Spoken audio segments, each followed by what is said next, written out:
Olá, seja muito bem-vindo, muito bem-vinda a mais um programa Doctor Entrevista. Hoje eu estou recebendo o padre Agrimaldo José Teixeira. O padre Agrimaldo é chanceler da Cúria Diocesana de Caratinga.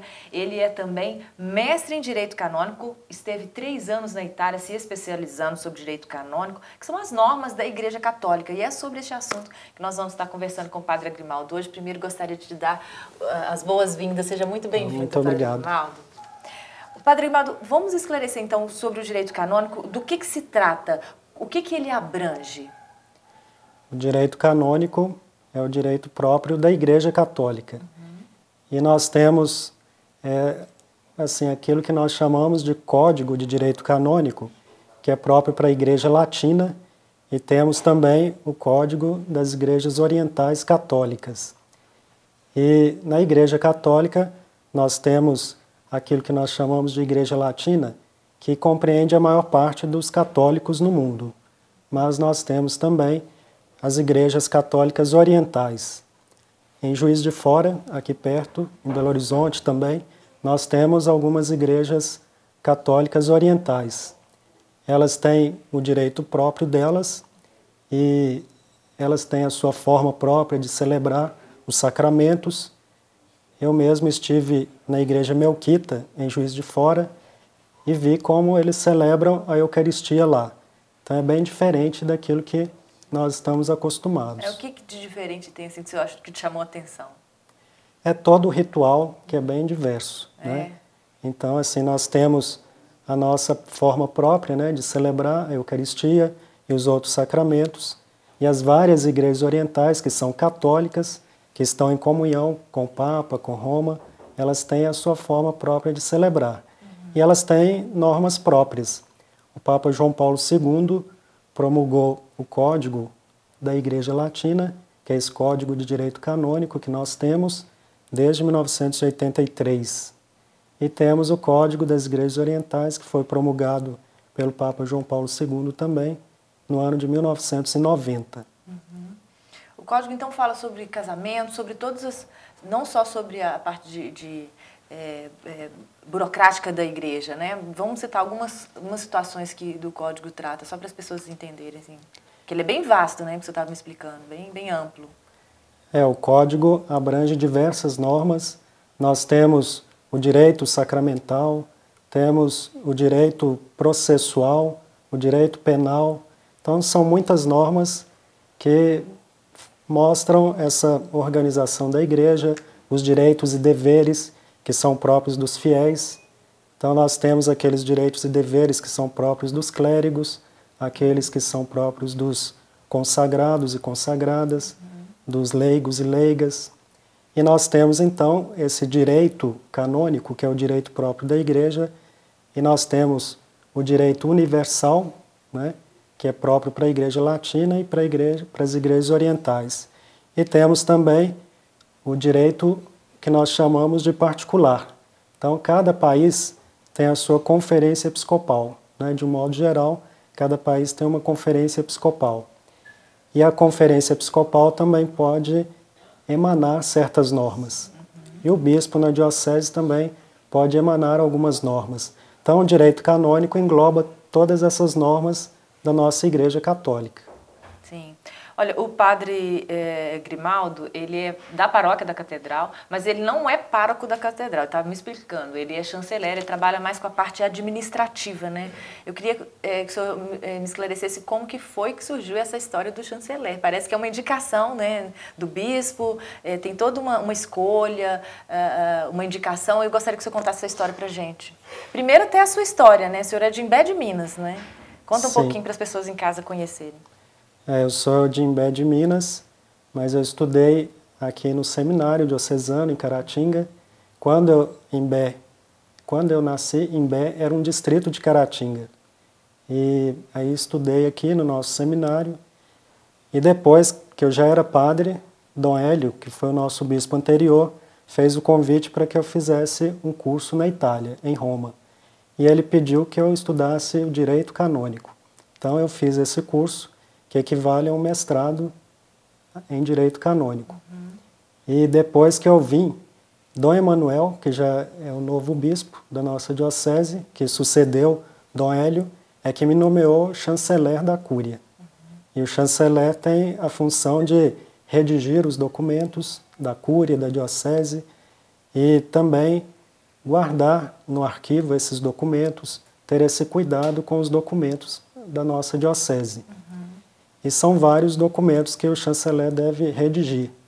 Então nós temos os decretos, as provisões e as várias licenças, dispensas que são necessárias.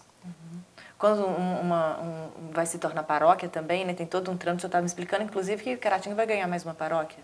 A Diocese de Caratinga atualmente tem 52 paróquias. E no próximo mês de fevereiro, a Diocese terá uma nova paróquia, então serão 53 paróquias. Lá em Luisburgo será criada essa nova paróquia. Luisburgo é uma cidade que fica próxima a Manhuaçu. E quando se vai criar uma paróquia, é necessário fazer o decreto de criação da paróquia e alguns outros documentos referentes a essa nova paróquia. O senhor já chegou a ser pároco também, né, aqui em Caratinga? Fui pároco na paróquia Senhor Bom Jesus, lá no bairro Santa Cruz.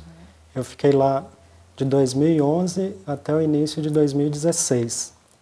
E antes também eu já fui pároco em Córrego Novo. E hoje é mais da questão administrativa lá na paróquia, né? Já são quantos anos aqui na paróquia da Catedral, como chanceler? Bom, na Cúria Diocesana como chanceler, eu estou desde o ano de 2011, desde julho de 2011. Porque Dom Emanuel tomou posse em maio de 2011. E ele me nomeou pouco depois. E então já faz 6 anos que eu sou chanceler. Quais os desafios de um chanceler? Sim, na verdade, o chanceler lida muito com essa parte burocrática. Então, nem sempre é fácil lidar com isso. Mas, assim, é também um serviço que nós prestamos à igreja. E é necessário. Tanto é que a lei da igreja fala que é obrigatória a presença do chanceler na Cúria Diocesana. E para ser chanceler, o que é preciso? Além da indicação, tem um perfil para ocupar essa função? Normalmente tem que ter essa especialização em direito canônico. Tem que ter o direito. Isso. Sim. E com relação ao horário de trabalho, é o mesmo, o senhor faz hoje um horário para a paróquia e para a Cúria, ou faz um horário só para a Cúria? Como que funciona isso? Atualmente dia -dia? Como é que é o dia a dia de trabalho, né? Atualmente eu sou vigário paroquial na Catedral e ajudo celebrando os sacramentos, atendendo algumas pessoas. Então sempre eu celebro a Eucaristia lá e os outros sacramentos também. E ajudo, né, ali na paróquia, e na Cúria também tem um horário que sempre eu atendo lá. Bom, daqui a pouquinho nós vamos falar mais sobre esse trabalho do Padre Agrimaldo aqui frente à Cúria, como chanceler. Nós vamos falar também de alguns assuntos até bem interessantes sobre nulidade de casamento, algumas normas da igreja. Nós vamos para o intervalo, daqui a pouquinho nós voltamos com esse bate-papo. É rapidinho.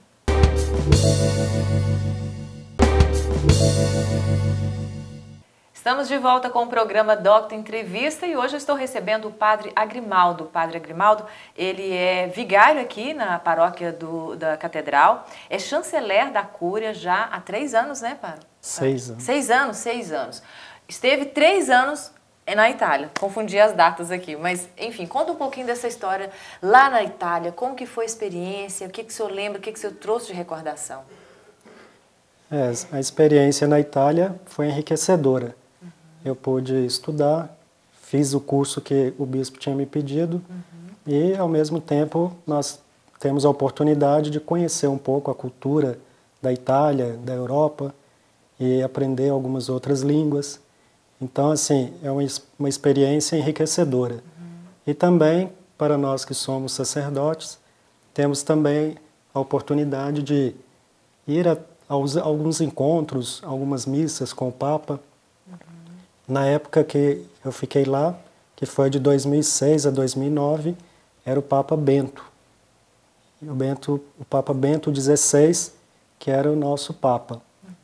E eu participei de alguns encontros, alguns cursos em que ele esteve presente, fez palestra para nós.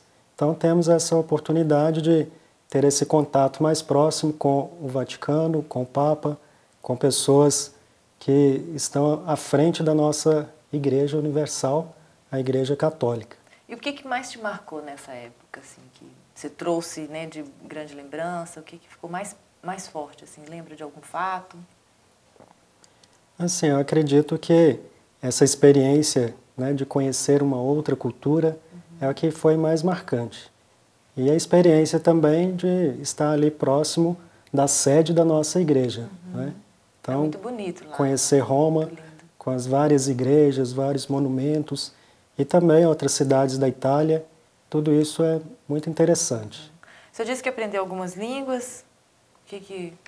Qual outra língua que eles... Foi dentro do curso mesmo ou foi à parte? Assim, dentro do próprio curso, porque o curso é em italiano. Então, nós temos que aprender a língua italiana, porque todo o curso era em italiano e tínhamos que ouvir os professores, né, ler, estudar e fazer as provas também. É uma língua difícil ou não? Não, para nós que somos de língua latina, a língua italiana tem muitas semelhanças. Sim. E também eu tinha que celebrar, né? É. Sempre eu celebrava a Eucaristia lá, depois em italiano, depois que eu aprendi a língua. Então, nos 2 últimos anos que eu fiquei lá, eu sempre ia a uma paróquia e sempre celebrava a missa. E o ritmo de estudo, como que era? Assim, o objetivo lá era estudar. Então, lá nós temos o que nós chamamos de Colégio Pio Brasileiro. Esse colégio é semelhante a um seminário, que acolhe padres de todo o Brasil e também padres de alguns outros países da América Latina, ou às vezes até mesmo de fora do continente americano. E então, assim, nós temos as aulas na universidade e cada padre ia para alguma universidade, dependendo do curso e da escolha da universidade que a pessoa faz, né? E nós ficávamos mais voltados para os estudos, embora também nós íamos a alguma paróquia para o atendimento de confissões, para a celebração da missa. Em Caratinga, agora que o senhor está me falando com o direito canônico, como chanceler, são 6 anos. Com que tipo de situação o senhor lida aqui? O que mais, além da parte administrativa, o senhor estava me falando a questão da... Só para a gente entrar um pouquinho na questão da nulidade do casamento, né, que até pouco tempo eu nem sabia que era possível. Que tipo de situações, aqui em Caratinga, é comum esse tipo de processo de nulidade de casamento? E outras, né, que o senhor também lida? Sim, nós temos muitos casos de pessoas que buscam fazer esses processos para poder, assim, ter o casamento anterior declarado nulo e poder se casar novamente na igreja.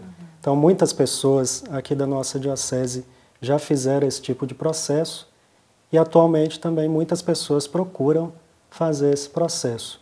Tem uma noção, assim, de por ano, mais ou menos, quantos processos, em média? Tem uma noção de...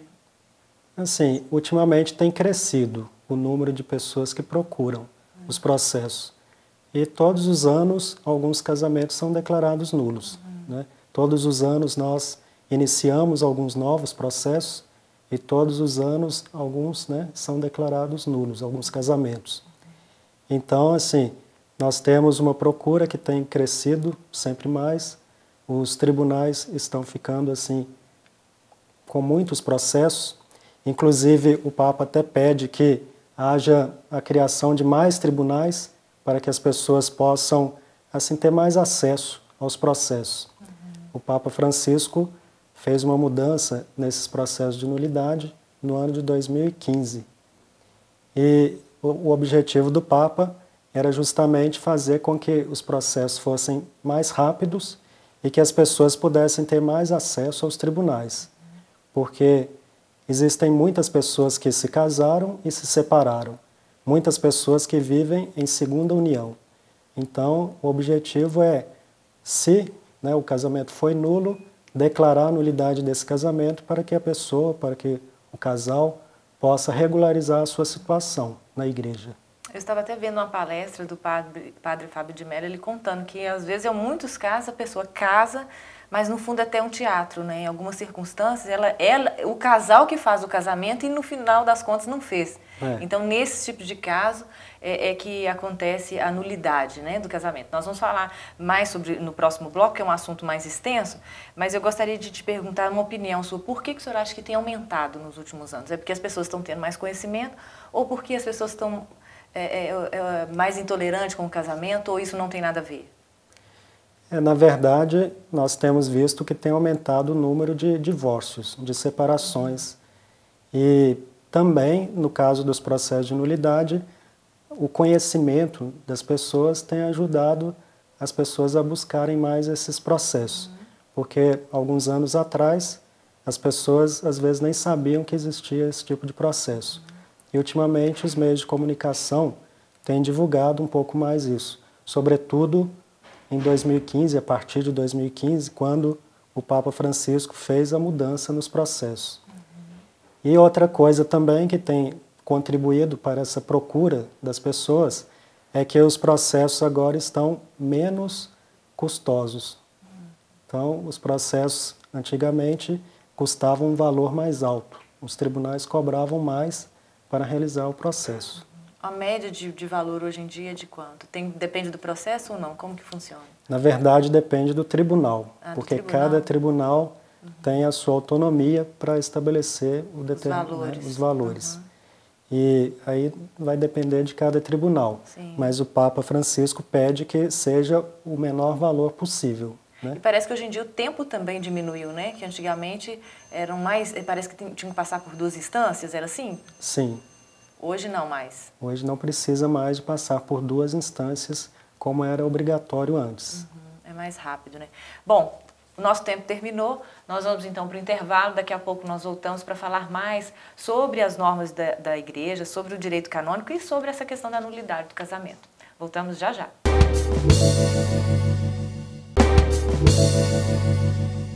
Hoje eu estou conversando com o Padre Agrimaldo aqui no Doctor Entrevista. O Padre Agrimaldo é mestre em Direito Canônico, ele esteve 3 anos lá na Itália se especializando e hoje está aqui no Doctor Entrevista contando um pouquinho sobre a história dele, mas também esclarecendo algumas dúvidas sobre o direito canônico. Entre as normas do direito canônico está a questão da nulidade do casamento, que era o que nós estávamos falando no segundo bloco.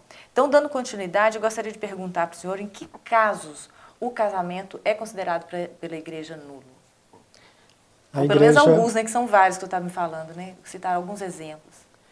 A igreja entende que alguns casamentos são nulos, porque ou falta a liberdade necessária, ou falta o conhecimento sobre as normas da igreja, de tal forma que acontece um vício do consentimento.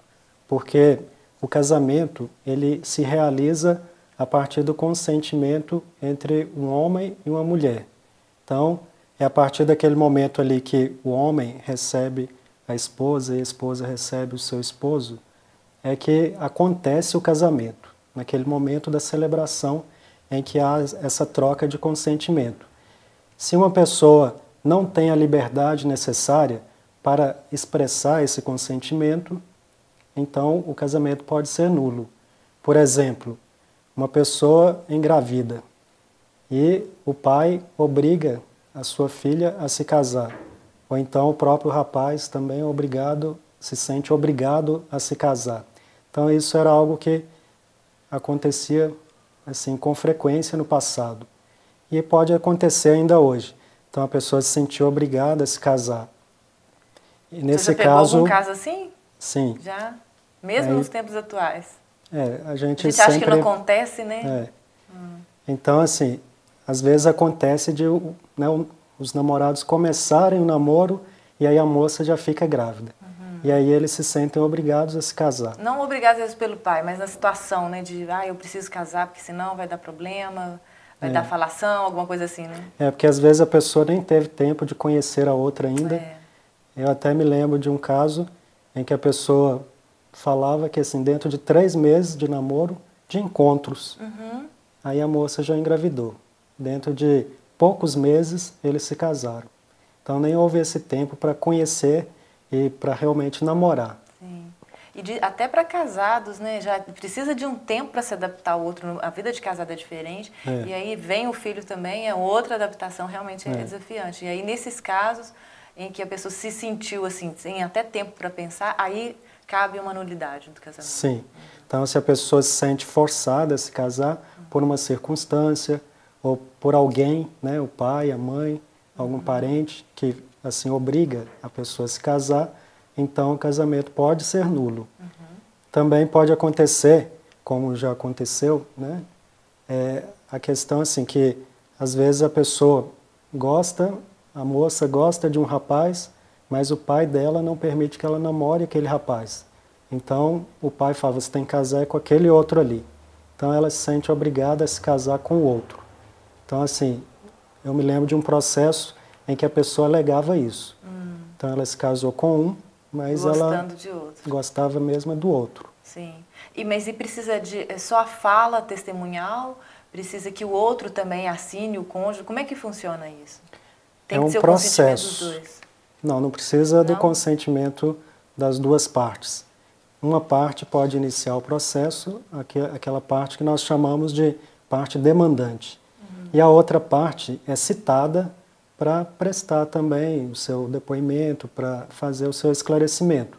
Mas a parte demandada não é obrigada a participar do processo.